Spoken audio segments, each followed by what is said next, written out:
ரொம்ப பயத்துல இருந்தேன். இன்னும் சொல்ல போனா நான் அந்த வலியில. இப்போ எனக்கு ரிசல்ட் பாத்தீங்கன்னா ரொம்ப சூப்பரா இருக்குன்னே சொல்லலாம்.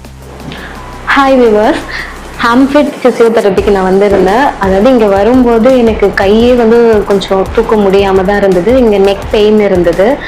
இப்போ ஒரு 10 டேஸாக நான் கண்டினியூவாக பண்ணிட்டு இருந்தேன். நெக்குக்கு கைக்குமே ஃபிசியோதெரப்பி எல்லாமே பண்ணிட்டு இருந்தாங்க.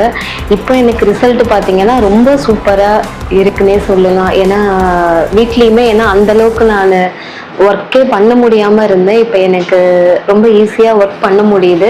ரொம்ப பயத்தில் இருந்தேன். இன்னும் சொல்ல போனால் நான் அந்த வலியில் கை வலி கழுத்து வலிலாம் வரும்போது ரொம்ப பயந்துட்டேன். ரொம்ப பயத்தில் இருந்தேன். இப்போ எனக்கு அந்த பயம் கொஞ்சம் கூட இல்லை. ஏன்னா இங்கே நான் எனக்கு அவ்வளோ சூப்பராக ட்ரீட்மெண்ட் கொடுத்தாங்க. இங்கே பேஷண்ட்டை அவங்க ட்ரீட் பண்ணுற விதமும் ரொம்ப பிடிச்சிருக்கு. ரொம்ப நைஸ்.